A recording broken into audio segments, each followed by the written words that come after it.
I'm gonna explode! At least that's what it feels like fighting him. Hello, ladies and gentlemen, hunters all. How is Title Update 2 treating ya?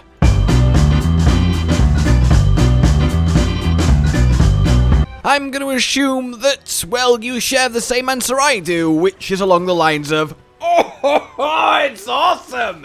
Because, let's be honest, it's awesome.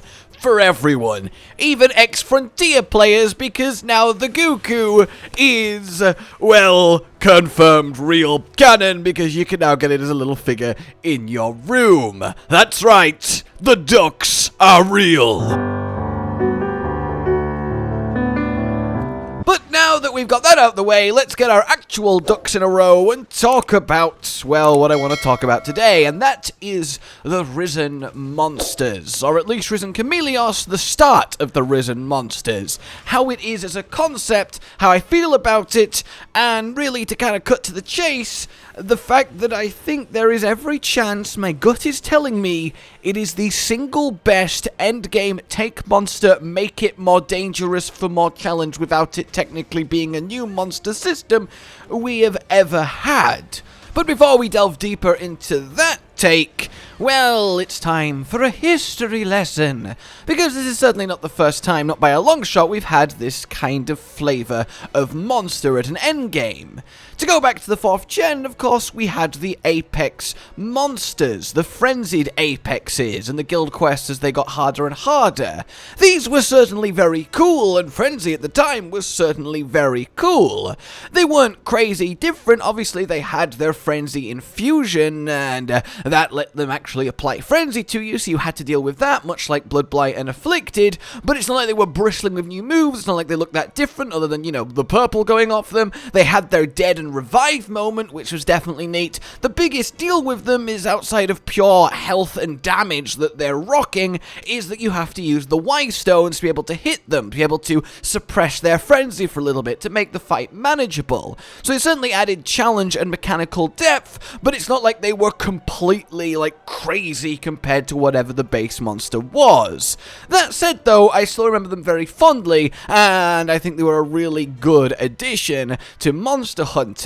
We move on then to Generations Ultimate, where we start getting the hyper monsters. You know, the monsters that were left unsupervised for too long in a sweet shop and have come back like, I'm gonna kill you, I'm gonna kill you, oh my god, I'm gonna kill you, I'm gonna kill you, oh my god, I'm gonna kill you, I'm gonna kill you. Because you know, hyper, yeah. Okay. And these were certainly interesting, but I think not pushed as far as they could be. They had the little glowing spots on them that you were encouraged to hit as it was more effective. They obviously got, you know, the stat boost that these tend to get, either damage or health or speed. That's just kind of a generic part and parcel of these amped up endgame monsters. And of course they were tied to a whole hyper set of materials to fuel endgame crafting and such, and I think they just firmly fall into the category of fine, right? Like, they're just firmly fine. I thought they were essentially just a downgrade on Frenzy, and it kind of feels like they wanted to use Frenzy again, but it wouldn't have made sense, so they went with Hyper. But then we get to 5th gen, World and Iceborne. There's Tempered, sure, but I think it's more fair to compare and focus on Arch-Tempered. Huge health increase, huge damage increase, and then past that, it was really like a throw at a dartboard and see where it lands. You had Arch-Tempered Zeno, which was an absolute masterpiece. So many new moves and mix-ups made him an actual fight. It was awesome. And then you had stuff like Arch-Tempered Kirin, where you're there like, is that a new move? I can't tell. Is it a new move? Is there anything different? And everything in between. They were wildly hit or miss. At their best, brilliant. At their worst, barely any difference whatsoever other than it hit a bit harder. And that was a little bit of a shame. They were thematic in the sense that the frenzies were. It was tied to the story. It was, look, they're in the new world. They've absorbed all of the life bioenergy that Zeno was absorbing, and now they're super strong, but it was definitely tenuous. And then we go into, well, Sunbreak. We get Afflicted monsters. They just kind of glow red, do a Blood Nova, and apply Blood Blight. They don't get any new moves or anything like that, but they're certainly got that usual stat boost. And I thought they were a lot of fun. I thought they were the most fun since Frenzied monsters. Of course, it very much does take the playbook of Frenzied monsters, so perhaps not as many points of originality, but like Frenzy, intrinsically tied to the themes and the stories of the game, in, you know, Curio, Affliction, Blood Blight. Okay, we get it, we know why this is happening, this makes sense. But now, Risen. We finally got back to Risen monsters. Elder dragons that have mastered the afflicted state, mastered the Curio poison, become symbiotic a la Malzeno, a la Geismagorm, and are changed thoroughly because of it. And therein lies the key, changed thoroughly. Again, it ties in beautifully with the story, the Curios, we know why this is happening, it makes sense. Elder dragons always have a history for being able to overcome, ignore, or outright resist things that devastate other monsters. That's why you didn't get frenzied elder dragons to begin with. But you can obviously tell it cost them. It took a toll. The scarring along Chameleos, the power left behind, the glowing as he gets more enraged, but you can also see in how he fights. Normal Chameleos is quirky, playful almost. He likes to mess with you as much as he likes to mess you up, and that's kind of given way in his Risen form to deliberate deadly aggression. He does less kind of sillier passive moves. He does his little quirky dance around less. He has a very much more focused, fast, I will kill you vibe, which I think really reflects in him being Risen, having gone through this Curio poison experience and come out stronger.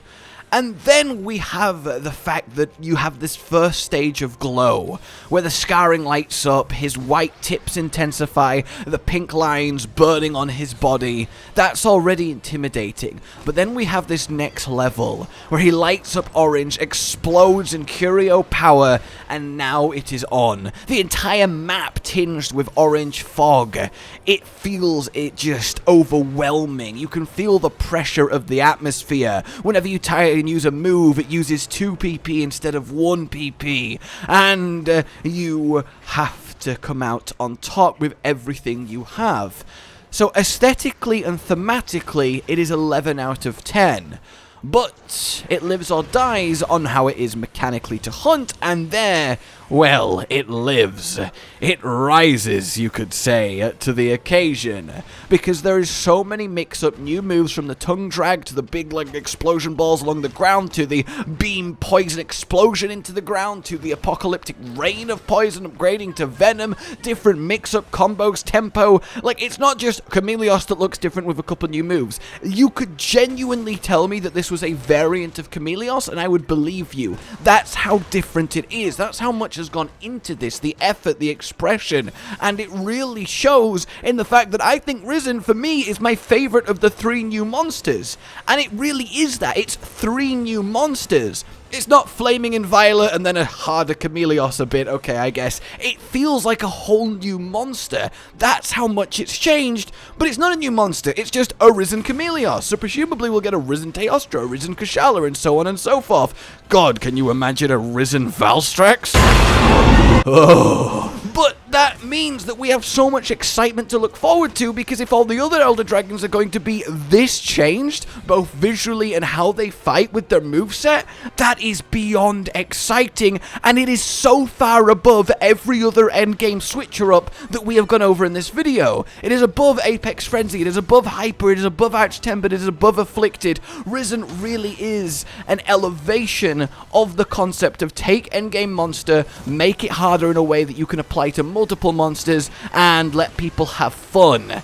And then the cherry on top of that beautiful new challenge is that it does have an armor set, which is necessary. Without an armor set, it takes a lot of the magic away and does make it feel almost pointless despite how well done it is. But it's not just an armor set, it's a really interesting one with a new skill. A new skill, not just a more potent version of Chameleos' armor set using skills we already had, but introduces a new way to encourage status play and build concepts and design ideas for how to go about creating a fun set. That is just amazing. There is no part of this Risen experience that is let down by any of it. It is aesthetically on point. It is visually on point. It is thematically, story-wise on point. As a hunt, as a fight, it is on point. And what it actually does for you out of the hunt at the smithy, it is on point. And I think they have set the bar so high with Risen Chameleos, and I cannot wait to see if they can clear it again with the next Elder Dragon, or if perhaps Risen was already going to be the best. Knowing Monster Hunter, definitely I lie in camp former, but I am very curious to find out. I kind of just wanted to wax lyrical, honestly, on this Risen system, now we've got to grips of it, and really put across how well done I think it is, especially compared to its contemporaries in other Monster Hunter games, and I would love your thoughts on it too. For now then, ladies and gentlemen, like if you've enjoyed this, subscribe and hit the bell for more. Consider supporting the future of this channel on Patreon down below, and until we meet again, a goodbye. Josh, Cotton, and Hollow with the videos, dropping the humor like a hammer on your tippy toes, bringing entertainment on a daily arrangement to take our insanity and turn it into entertainment. Yes, I said entertainment twice, to reiterate that it is nice to look into your faces on a mostly daily basis when you let us in your homes to make the whole world a stage. Goodbye.